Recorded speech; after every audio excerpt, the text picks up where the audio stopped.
restoration. Praise Jesus. It is good to be appointed, and then when you fail to perform, you are demoted, and then people can do it, they are appointed. Praise Jesus. In this race, hatu compete. Ukifika wa kwanza, tutafika tu. Bwana Yesu apewe sifa. Kwa majina ndugu yangu kisha sema naitwa Flavian Wayne. Tunashukuru Mungu kwa wakati huu. Bwana Yesu apewe sifa. Praise the living God. Sinanga majina makubwa sana, maana pia mimi ni mdogo, lakini tunaendelea kushukuru Mungu ambaye anatumika ndani mwetu. Haleluya. Nataka nikushukuru wewe kwa kufika katika ibada yetu katika Mkesha. Bwana asifiwe. Napenda sana wakati Mungu analeta kitu inakaa changamoto kama mvua. Inakuanga kana kwamba the wine in that day was limited. So it needed people who really wanted it. Bwana asifiwe. Unajua kuna wengi wanakuja kwa karamu tu kuja, lakini hawajakuja kwa minajili ya kuja kwa karamu. Yaani tumefuata Yesu kwa ajili ya mkate. Lakini kuna yule mtu ndio amekuja kwa ajili ya mkate, lakini pia kuna kitu kingine anakihitaji. Bwana asifiwe. Huyo ndio mtu ambaye anafikanga anavunja protocol. Anasema kunyeshe kusinyeshe lazima nifikie kile kitu ambacho nilikuwa nakihitaji. Haleluya. Kulikuwa na mwanamke fulani katokwa damu miaka 12. Ikafika wakati mmoja akaangalia, nikitokea mbele ya Yesu huenda deacon akanisimamisha, nikitokea kando huenda apostle akanizuia, nikitokea upande mwingine huenda nikazuiliwa pia na mwanafunzi wa Yesu. Akapiga hesabu akasema nitatokea upande wa nyuma. Haleluya. Yaani wakati mwingine inabidingi una calculate, una change shift. Praise the living God. So mimi siingependa nikuwe sana nje ya mada. Brother amesema the theme was all about restoration. Praise Jesus. Hallelujah. Thank you Holy Spirit. Zaparadelias. Are we ready to hear the word of God? Mbona mnakaa? Hebu brother Eliakim come. You know, mimi you cannot even teach. You can just pray and finish the day. Give us praise, one praise please. Maybe kukumbusha kwa ibada. Bwana asifiwe. Because mnakaa ni kama ni vile sijaanza power, mnataka tuanze na power. Hallelujah. Praise the living God. Amen. Learn to generate your own power. Sure, amen. Learn to create your own environment. Usitake paka praise ikuwe deep ndo uende deep. Usitake worship ikuwe deep ndo uende deep. Learn to go deep without these things. Because there are times when we require to go deep and the instruments won't be around. Hallelujah. So learn to enter into the realms of depth without using these things. Praise the living God. Amen. Because I'm speaking to people under the way I'm looking. No. Situamke tucheze wimbo mmoja alafu tufikirie tunafanya nini next. Ikikuwa sawa sana tunaweza maliza mafundisho na yes.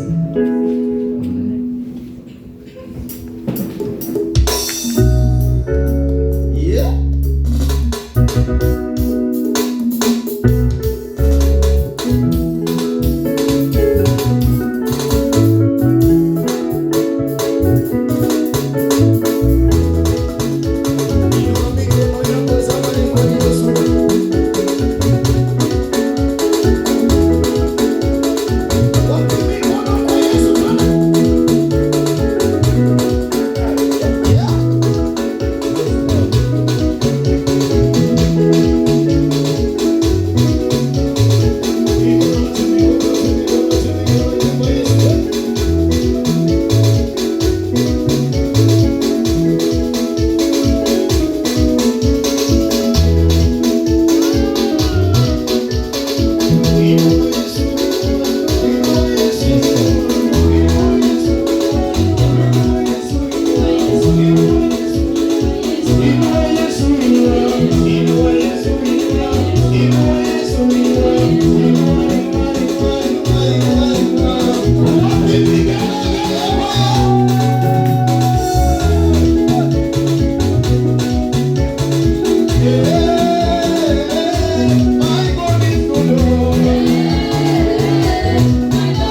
start to experience that you're in the house of the Lord? Unaweza anza sasa kuhisi kama tuko katika nyumba ya Mungu. Oh, thank you so much. You are here. Thank you. Amen. You can now feel the presence of God within you. Unaweza hisi How many can now feel that they are somewhere? Ni wakati unaweza hisi kana kwamba wako mahali. Hallelujah. Amen. Hallelujah. Amen. So, Holy Spirit, I thank you. And I will come to you in this presence. Na kualika katika mahali hapa. As I demerit myself to merit your name. Ninapoinua jina lako. Lord Jesus, be lifted. Yes. Here is your vessel with your word that you send tonight. That it may get your people according to your programming, Jesus. Let I not add whatever mind carried, but Lord, with the help of the Holy Spirit, let it be delivered with equal measures that you wanted it to be delivered upon people. We've got people here that came with the different anticipations of getting your word. Lord, this word is one, but according to their different needs, I pray that this word should be able to penetrate upon them, that each and everyone can be able to partake of this wine. Father, let this wine be plenty and enough for all of this congregation that are here. Let no one, even a single child, to miss this wine. In the mighty name of Jesus, we believe and pray. Amen. Hallelujah. Amen. Tell your neighbor, restoration. Ambia jirani yako urejesho. Restoration. Urejesho. Most of us know what restoration is. Wengi wetu tunajua urejesho ni nini. And some of us always think na wengi wetu huwa tunafikiria that restoration is an act. Urejesho ni hali whereby nothing is formed. Ambapo hakuna chochote ambacho kinatarajiwa. But something is expected. Lakini kuna kitu ambacho kinatarajiwa. That is how me and you always think, and we assume that is what it is. Hivyo ndivyo mimi na wewe huwa tunaona na tunadhania jinsi ambavyo ilivyo. We believe. Tunaamini that when things are restored, wakati vitu zinarejeshwa, maybe there are things that never existed. Huenda kuna vitu ambazo hazikuweza kuonekana. Praise the living God. Amen. Maybe you are in a situation, labda ulikuwa katika hali fulani, and you lost yourself, na ukaweza kujiweka mahali pale, and then you are praying God to take you back to that situation, na ukawa unaomba Mungu akakurejesha the first or the initial place that you used to be, katika ile hali ya kwanza ambayo ulikuwa. Help me that microphone. That means you are praying to be restored back to your condition. Hiyo inamaanisha unaomba ukarejeshwa katika nafasi yako ya kwanza. Hallelujah. Amen. So you pray that my life, thank you, that my life was okay. Unaomba kuwa maisha yangu yakawe sawa. And today my life is not how it used to be. Lakini leo maisha yangu hayako jinsi ambavyo yalikuwa. So when you enter the house of God, na wakati ambapo unaenda katika nyumba ya Mungu, you come to claim the life you used to live. Unakuja kuweza kukiri ama unatamka. Yes, right. Amen. Praise the living God. Amen. You want to go back to the life that you used to live. Unataka kwenda kule ambapo maisha yako ulikuwa. I'm speaking to someone, anaongea na mtu who was employed and was earning 20,000 as a salary. na ambaye alikuwa anapata kiwango cha after a certain period of time, lakini baada ya muda fulani, the boss told you that for now we have to reduce the number of workers in our company. Na yule tajiri akasema na tunahitajika kupunguza idadi ya watu pale kazini. And by bad luck, na bahati mbaya, let me run, you will continue. I might get deep and then usionekane ujui na unajua sana. Bwana Yesu asifiwe. I can use broken English and then clap for this man of God. Hallelujah. Praise the living God. Amen. So you pray that may you be employed again. Amen. Are we together? Amen. So when you are employed back again, it was your prayer. You go back to earn 20,000. That is the normal mind of a man. But restoration according to God, He is taking you to a level higher than the level you used to be. So we don't pray to go to the level where we used to be. We are praying God to take us to level that He expects us to be, not the level that we expect ourselves to be. If it is God to restore, God does not take you where you used to be. God takes you where He needs you to be, where He had programmed you to be. We have got people who are programmed to be pioneers of things, but you are not able to pioneer even a single thing where you are operating in that level, God has to break you and leave you for quite some time so that he can be able again to mold you into a thing that he wants to use. Amen. You can ask this man of God, when God wanted to elevate them, he first broke them. Oh, you don't get me well. There are times they had their own thinking to open a church. And when they opened a church, it did not merit. And then God took them to exile. And they felt like God has left them. But when the time of God came to restore, they are not struggling today. Because God did not take them where they used to be. God is taking them in a place where he had programmed them to be. There is a place that God has programmed you to be. But because of the earthly desires, you are operating in a place where you are not programmed to operate in. I don't know if I'm speaking to somebody here now. Because the way you're looking, anyway, God help me carry my own amen here. Bwana Yesu asifiwe. I know you want to pray to go back. Some of you are married and your husband were very brutal to your lives. So every day you are praying, God, I still need that man. Even though you used to slap me. Let me tell you, it is God who brought you out of the marriage. And you cannot take yourself where God has brought you out. God took you out of that place because he knew where you are supposed to be. Why are you fighting to go back where God does not expect you to be? We are now restoring things. Jenga kwa scripture. Praise the living God. Amen. When Job left and was lost everything, listen. It was not Job to lose. God wanted to take Job to a place where God wanted him to be. And so he had to take whatever Job thought he had, so that he could give him whatever God thought Job desired.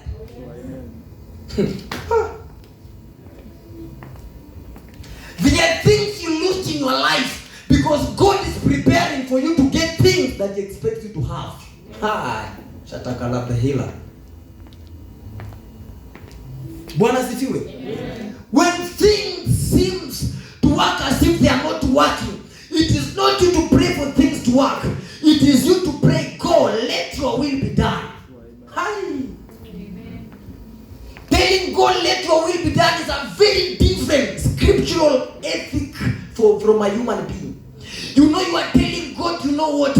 I myself, I cannot even predict where I'm supposed to be. But if it is your will, let it be done in my life. If Lord, you want to restore me, you restore me where you want me to be. It is not, thank you, Holy Spirit here. Listen, in the book of Joel chapter number 225, the Bible says, I will restore back the years that were eaten. How can a year be eaten? You don't get this one. God is not interested in restoring the crops. Wow. Skiza, inzige wanakujanga kukula mbegu. Lakini kumbe Mungu hataki kurejesha mbegu, anataka kurejesha hiyo miaka ulipotezanga ukipanda. Yaani sikiliza, kuna mtu alikuwa job akafutwa job. Na ukafutwa job ulikuwa unalipwa 20k. Na umekaa 1 year bila job. Hiyo inamaanisha ni 120,000 umelose. But God anakurestore, anakupea job yenye unalipwa per month 120,000. Meaning anakuja kulipa hiyo miaka ulipoteza. Hakuji kukupatia job, anakuja kurecover hiyo period uliwaste. It is not about God. Listen, you have been in a toxic relationship for 7 years. Bado umetanga mtu baby na mateso. God is not giving you baby wa mateso. God is giving you one man who will make you forget the 7.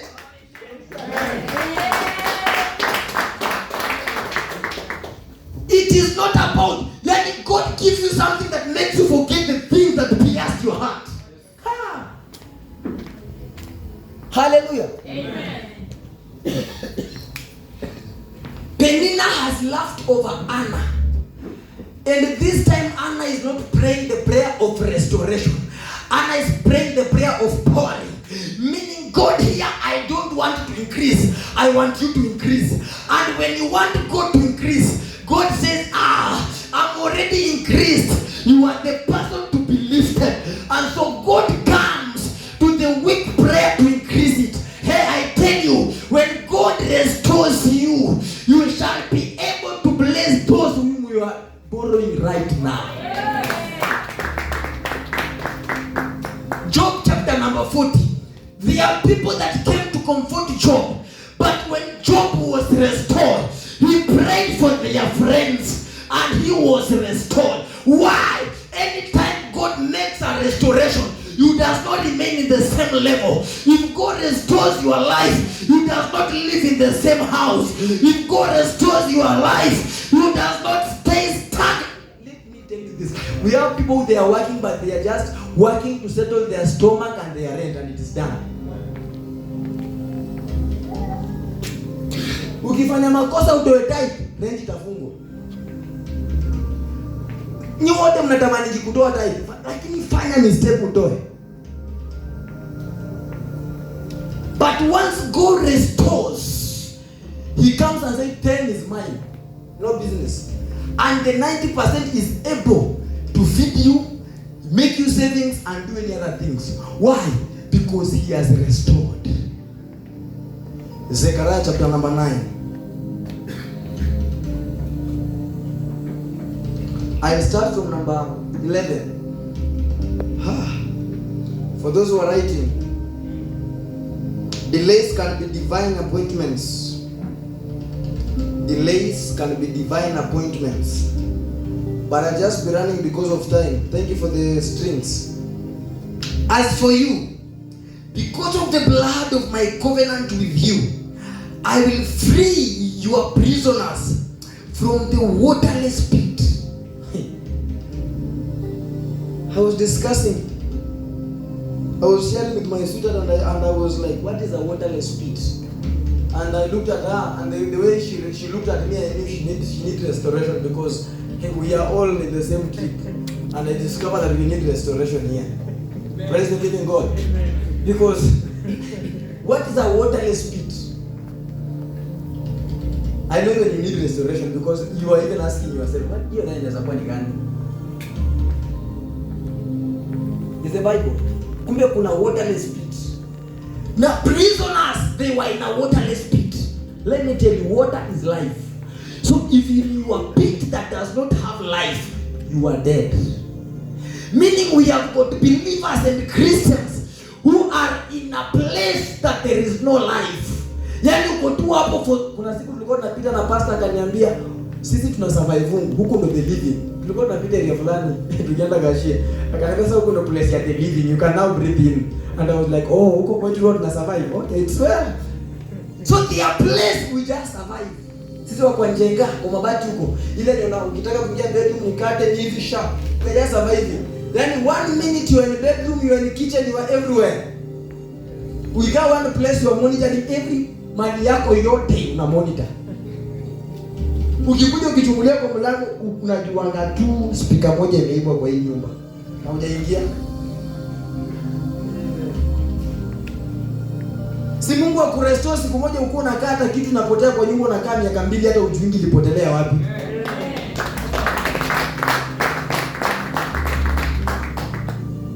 Yaani wewe hata boxer ikipotea unajuanga missing.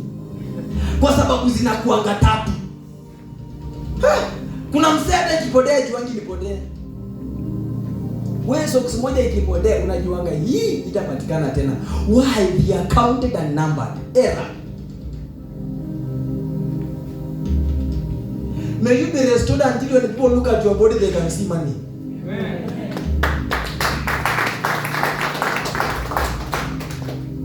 Have you discovered new restoration? Because when I say, when people look at you, they see money, you are clapping. But when you say, when people look at you and see Jesus, you yeah.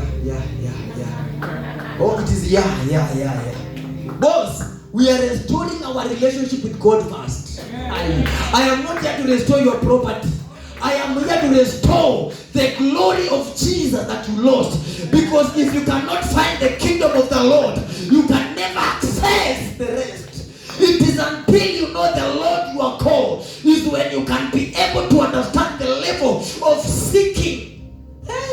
You don't seek where you don't know. Umeona jesema amen, ningesema mani ingekuwa amen. You need restoration. Praise the living God.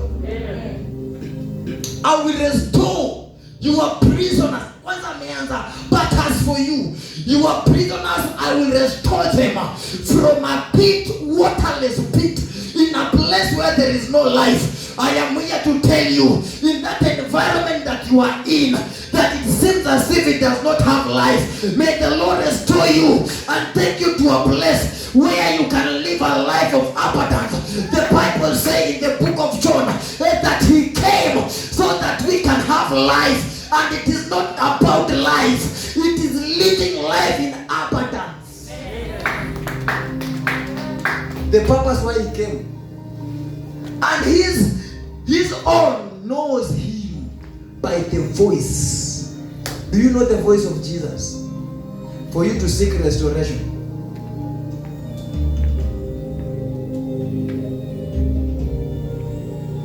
Why are you still tying yourself to that husband that slaps you every day? Do you think that's the program of God? Do you think you are a punching bag of a man? No, you are somebody very special. The problem is you didn't hear the voice. And today I am here to teach you. Hear the voice and follow the sound. That one you cannot get it today. Hear the voice and follow the sound. We don't follow the voice. Samuel, you follow the voice, not the sound. Boss, it is a moment of following the sound. Where is this sound? Where are you calling from? Praise the living God. If it is a voice, you will hear a voice of many people. People will come and tell you cannot do this. But if you hear the sound, Bible says, and opened heaven, and the sound came from Rabalagada. Know the levels of sounds, because sounds deviate spirits. They are catalyst of the movement of the spirit. If you hear, know where it is coming from. Habakkuk is saying, I went and stood in the watchtower of the Lord so that I can hear and see. There is a difference when you hear and see. Listen, you need to hear and see. But can I tell you one thing? There was one blind man that he heard and asked, who is that cometh? When you are restored, your blind eyes will be able to detect, here is Jesus passing. When you are restored, you can be in a sick bed, but you can still prophesy. When you are restored, you can be in that situation, but you can still honor. When you are restored, you can be in a violent marriage, but you are still pursuing life.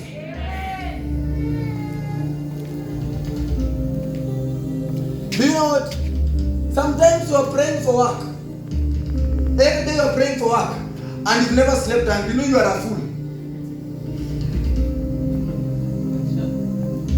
Somebody always introduce himself, I came to the road because of stomach. So you are always praying for work, and every day you are eating. Are you normal? You need to be restored.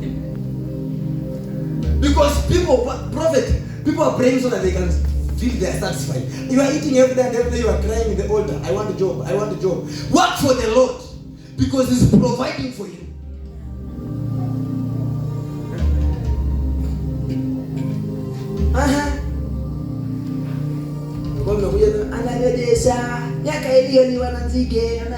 Boss, rejesha moyo wako kwa Yesu kwanza.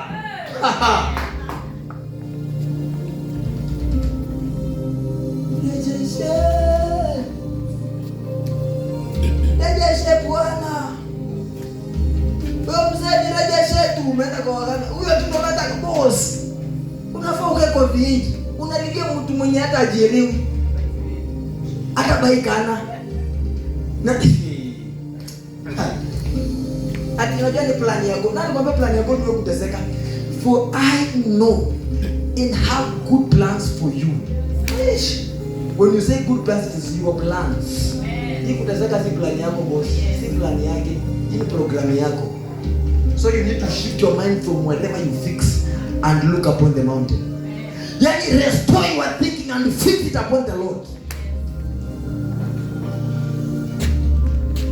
You know, when I come to such a meeting, I'm very comfortable because here I don't need CV. That I beat power, you receive, you fall under the anointing. I receive the where?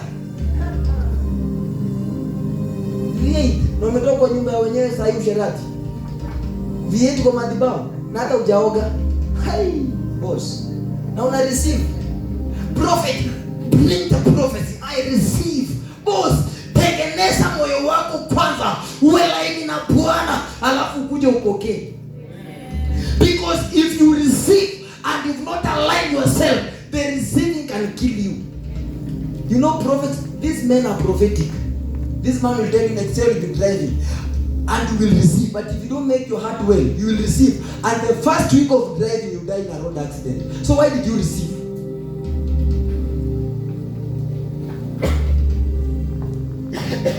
Are we communicating? Yes. Why should you get something? Moses is saying, why should I last here for a while enjoying the things that are limited with the time? I better go and starve with my brethren. But then when we get inheritance, it is forever.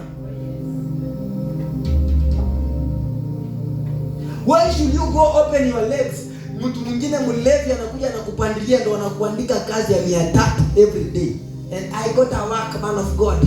You prayed for me. Boss, prayed for you and you lifted up your legs. Then you are here. Now this, I'm preaching. When you're not saying amen, I'm preaching. I'm preaching. Hi, I'm preaching. Hallelujah. You need to be ready. Ndio nipate hicho kwenda uache kesho na ukuje ufanye kazi kwa madhabahu. Some of us are placed in positions where we are not supposed to be because we placed ourselves in those arenas. Let me read number 10. The Bible says, number 12, return to your fortress, you prisoners of hope. Even now, I announce that I will restore twice as much as you had. Jesus. Prisoners of hope. Meaning we can be suffering, but never bring your hope from the Lord. I was thinking, what if Job had committed suicide? Angekuwa amezaa kasichana kanaitwa Karen. Unajua alizaa kasichana kamoja kamrembo sana kanaitwa Karen. Praise the living God. Ingekuwa zaidi ningekuwa nilijiweka kitanzi. Hizi vitu angepokea kweli. Boss, whatever you are going through right now should not make you give up. Because you know God has got a good plan for you. God will still restore you back. Not to where you used to be. To a better level than where you used to be. He said that he will give you back twice. But now, the problem is, where you are you in a position to create twice? The sons of the prophets went to the prophet and told the prophet, man of God, this place that you are living, it were the sons, not the prophet. It is very small for us. Sons. I wish you understand this. It is not the prophet that told the sons. They are sons that want to know this place is very small for us. The level when you are restored, you see a big part that even your father cannot see. And you can be even a prophet of your family. You can go and stand and say, no, this gate is very small. And just if there is something that must enter this house and you are a child. And when they extend it, the next year, somebody is coming with a V8 to marry you in that compound. But who prophesied it? A child. Bwana, mbona church ni kubwa hivi? Watu wanajaa siku gani? Boss, hatuko hapa kujaza church. Tuko hapa kujaza wase wanaenda kwa God direct. Ini ticket ya direct. Ini ticket tukianza safari ya kunanga kugive up. Hadi wazangi safari ya mshene. Hallelujah. Have you discovered you want to sleep because it is touching you somehow?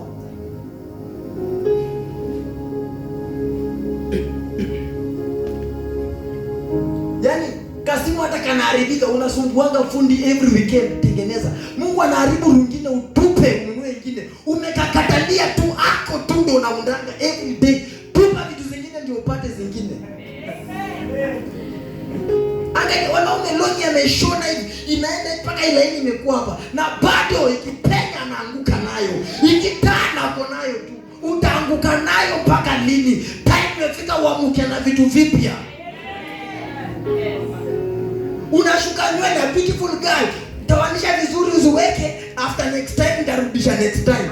Boss, unatoanishanga ukikanyagia because you are going to another level. But because you have compressed your mind, that is why unazitoanga ukipanga. Tunajuanga wewe level yako ni ya kupanga na Jesus. I'm preaching. When you're looking down, I'm preaching. I'm preaching. Wachana kadalia galvina na kupea stress kila siku. Hata Mungu anataka akupee mzungu. Wewe umekadalia tu muluya kila siku tu. Kila siku mkisimu. Wachana. Si pastor tuambia yako na wa UK na tukasema yeye ni wa UK.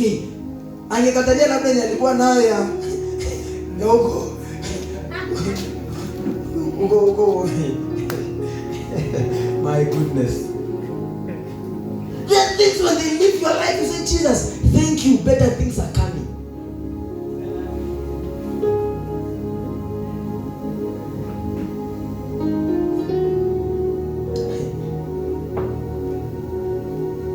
Yaani sahani kwa nyumba imechomeka kabisa, ndio unawishianga wageni siku zote tu. Inachomeka unatani hivi. Tupa ukose ndio ikupee pressure ya kubai nyingine. Because once God wants to take it to another level. When God wanted to bless Jacob, he broke his hip and the man started limping. The Bible said that when he was blessing the sons, he was kneeling on a staff. Why? He will never bless the sons akiwa na ile ujanja yake. Lazima Mungu angemvunja ndo amrestore. God will never use you if you still use your mind. Until he breaks whatever is in your mind. He told Moses, remove whatever is in your legs because you are standing not in a place of education. Yeah, I will show you things that your papers will never show you. So you have to remove whatever you know and come empty so that I can fill you with what I wanted you to have. Stop filling yourself with the things that you need to have. Let God fill you with the things that he has programmed you to move with. Are you speaking? Yes. There was a blind man. There was a time the disciples were going to pray in the hours of prayer. And in the beautiful gate, the Bible says, in the beautiful gate, there was a cripple placed there. How can a cripple be placed in a beautiful gate? I don't get this one. If the gate was beautiful, what about the inside? Meaning the place where the cripple was supposed to be placed was inside. But because of disabilities, he was placed outside the gate. And being outside the gate, he was begging for money. Let me tell you, that man did not want money. So people came and were giving the man money. Let me tell you, you don't want money. You need to walk. And when God restores you, the borrowing plate will throw it away and walk by yourself. Because that thing that has been lifting you, you will have to lift it. In the pool of Bethesda, there was another man there. How many years? 38 years. But one day when Jesus came, the mat that the man used to lie on, he carried the mat. Why? When you receive restoration, you change the situations around you. The things that have been making you to be compressed, they are the things that will be compressing them. Why? Situations don't remain the same when you receive Jesus. The joy changes. And the Bible says the man jumped and threw away whatever he had. Let me tell you, if you receive restoration, you can never stay gloomy every day. Amen.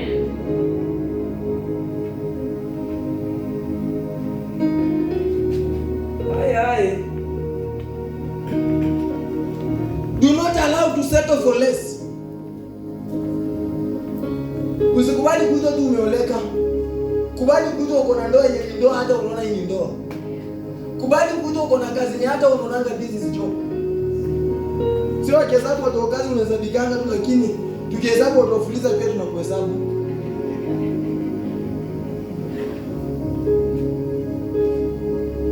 The Bible says, if God does not build a staff, then the builders are doing it in vain. If God does not restore you, if you does not go back to the mission worship that you had with the Lord, let me tell you, whatever, where the rains began to beat us, it is when you came Nairobi as a worshiper, and right now you cannot stand in the altar. That's the problem. Error. Wengine mmebakini, mama yangu anakuanga mwimbaji, mama yangu anakuanga wa church. Where are you? So inakuanga ni majina za baba yangu uko Shago, sijui nani uko Shago. Wewe When dread man Rastafarian, you kuna representative of preachers of Shago, so that we can kwa church unajenga pasi. Unajua hata kwa baba yangu ndiye anakuanga deacon. We can never give you respect because of your father. We need to respect you because of your restoration. You came from one level to another. You knew God in another dimension. I promised myself this year I'm not teaching anything to deal with the receiving. I'm teaching people to understand how to receive the Holy Spirit. Let it dwell in you. Learn to be perseverance with the situation that you are going through, because God will come where you are. Don't give up. You've come from so far to give up right now. You've struggled for very many years to take a rope right now and tie it to your neck. We have people who don't have homes and they're living outside and they're not dying and they're not even having plans to commit suicide. You are living in Kwanjenga, at least you can lock them about and you want to commit suicide. Have you gone to town and seen people sleeping outside, but the Lord is keeping them? Why should you give up? You don't have even a single reason. For my time, please. Can you be with me?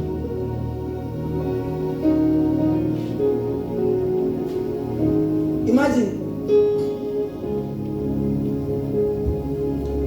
I was sharing some. Do you know that you can make savings for 1 year and lose the savings in 1 day? One sickness can come and take away all your accounts. One. For the things you've hustled for very, very many years, they can leave you within a span of a moment, and you are broke. Another time, another man promised me, tomorrow I'll support you this and this. When tomorrow came, he was a landlord. The plot caught fire. How will you go? How will I go and tell that but you were told me today? He slept late. Waking up was very poor. We went to comfort him.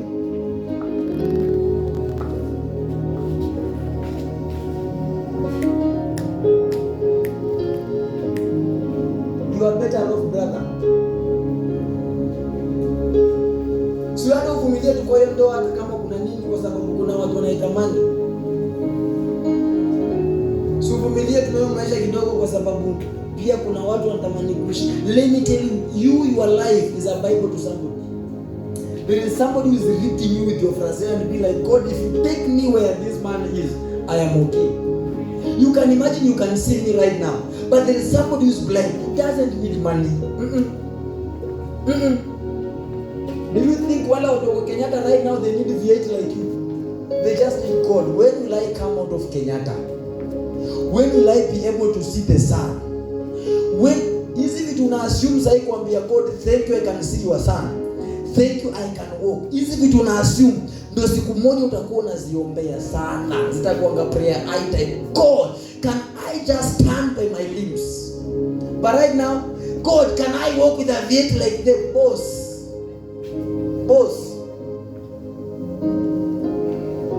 Your life is a restoration to someone's life. I was reading another story. There is a certain man brought a child to the hospital. And when he brought the child to the hospital, the doctor was not around. He just diagonized the child and ran. So they were looking for the doctor was not there. Kumba the doctor had gone home for burial of the son. I was reading that thing some days back, and I learned something. That the man that brought the son started to complain, where is this doctor? Why has he left my son? And then in a spur of a moment, the doctor arrived.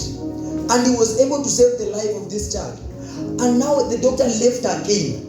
And the rich man asked, where has this man been? And the man was told, the son of the doctor just died yesterday. So they were planning for his burial. So he has run again to bury the son. So he has just come to save yours. Let me tell you, God has come to save your life. Don't be worried. Don't worry where life has taken you. It does not matter how long it has taken. The Lord is coming for you.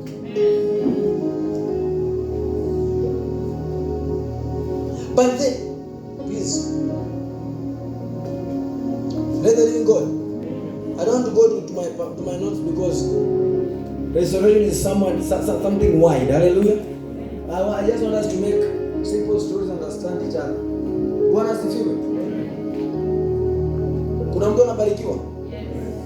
Kuna mtu anipata? We are not beating fire. Prophet is here.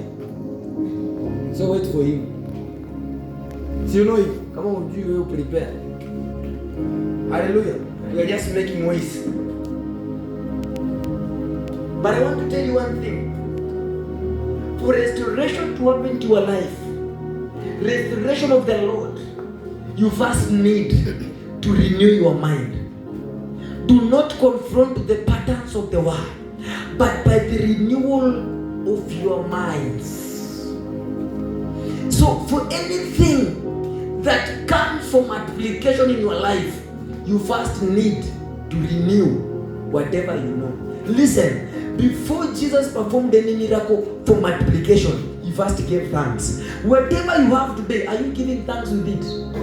He is receiving bread and is lifting, giving thanks, and then it is being multiplied. Whatever you have today, as much as how small it is, you need to give thanks with it for restoration to happen to it.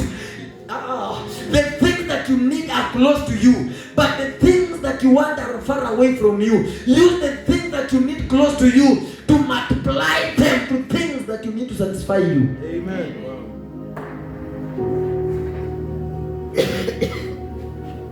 Do you ever give thanks for what God has given you?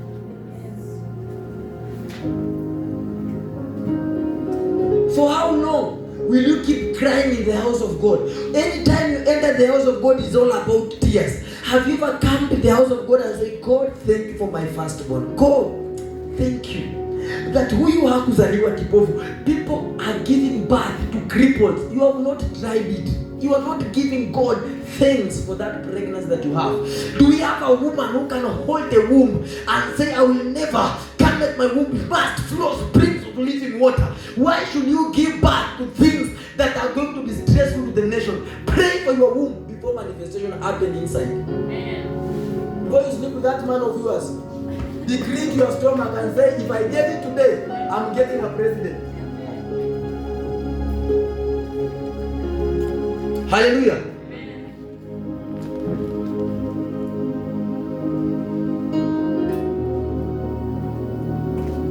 Stand to your feet. I want to lift up your soul to the Lord.